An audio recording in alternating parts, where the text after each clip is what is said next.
After finding out Australia made the first ever plastic banknotes, I am desperate to find out how they make them. So join me. Let's go. There are over $50 billion worth of Australian banknotes in circulation. And wouldn't you just love 1% of that? I would prefer 1% of £50 billion. That would be even better. But I would take 1% of $50 billion. All of which have a range of special security features that make them a lot harder for criminals to counterfeit. But did you know that although many banknotes from around the world are made from cotton or paper fibres, our banknotes are made from a type of plastic or polymer? We're all catching up. This was done in 2015, this video, but we are catching up. This ain't getting ripped. Ugh. Let's continue. This means they're tough and durable. Australian banknotes start out as these plastic pellets. We first melt them down and then blow up a huge bubble. So, hang on. So all the plastic little beads melt down, okay, to make a liquid, and then it gets blown into a big ball. What the? I'm just trying to get my head around that. I understand that's almost what you can do. So I suppose the two ways to possibly get something that thin is to blow it, blow air into it, a little bit like chewing gum when you blow a bubble and it just expands and gets thinner, or you press it press it really, really thin.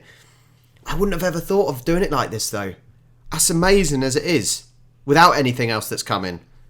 The walls on the bubble are pressed together and run through a roller to form a long, thin roll of clear plastic film. I would like them to tell me how they get from the bubble to the rolls though. They've missed that bit out. Cooling, this film is cut into sheets and printed with a white ink. The white print helps other ink stick to the plastic. This is also when the clear window in the banknote is formed. Now these sheets are ready to run through a press that prints on both sides simultaneously. This way the images will always line up perfectly. Ah, that's clever.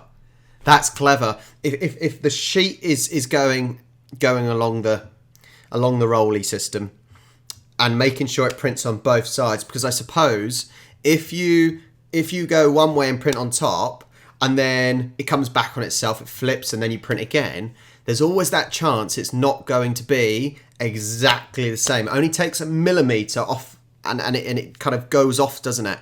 So that is genius. Genius to make sure you print on both sides at the same time.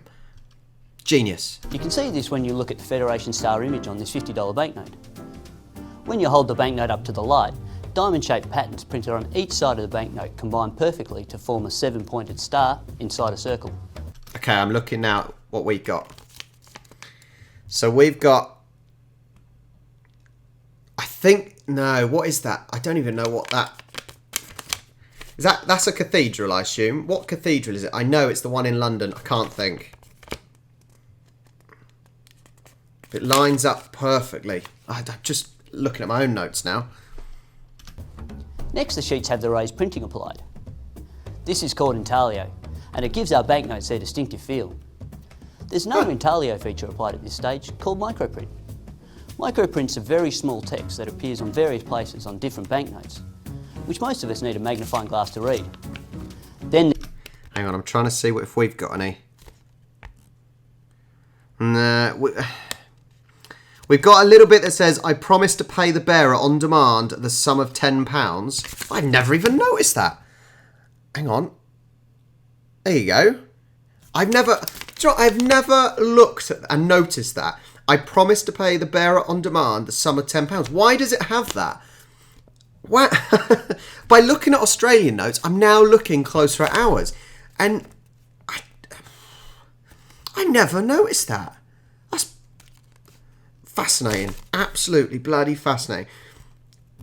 And there it does say, for Jane Austen, I declare after all, there is no enjoyment like reading. Oh my God, famous quotes. Hang on, let it focus.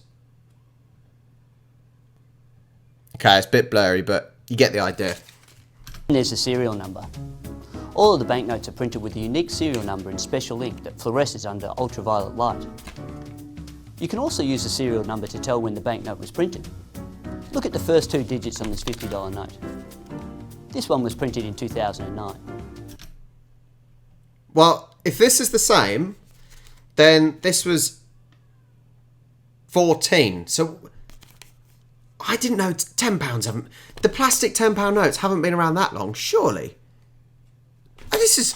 Honestly, this video and the last video on the plastic notes, I am learning so much about my own currency, the plastic notes that I've got. I love these videos where I'm learning and actually looking at something that I've had under my nose for so long. Genius. The banknote sheets are now given a protective coating. This helps to keep them clean and last longer. And finally, the sheets are cut into individual banknotes. Check to make sure they were printed without errors, stacked, wrapped and packed onto pallets. I'd like one of them. This pallet has $48 million worth of $100 banknotes on it. These banknotes will be used mainly to replace worn and damaged notes which are taken out of circulation every day. The worn and damaged banknotes are then shredded into small pieces, melted and reformed into plastic beads. These beads can then be used to make other plastic products. Well, there you have it. From pellets to pallets. That's how Australia's distinctive and durable banknotes are made. Just brilliant, brilliant. And I assume the process is basically the same, with the Bank of England as well. Just incredible. Like, even from the whole fact of getting the plastic beads and blowing them up like bubble gum. That's just so. I just never realised that that's how it's made. And by watching this video and the other video, it's just made me look at our own banknotes and appreciate what is on it and what it goes through to make one of these.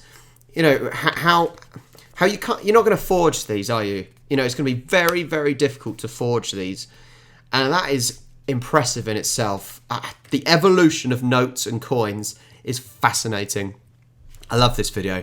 I absolutely love this video. This guy is a legend, sort of. Maybe not. Anyway, thank you so much for watching. Make sure you like and subscribe. You might as well share the channel if you want as well with one of your friends. And I will catch you next time.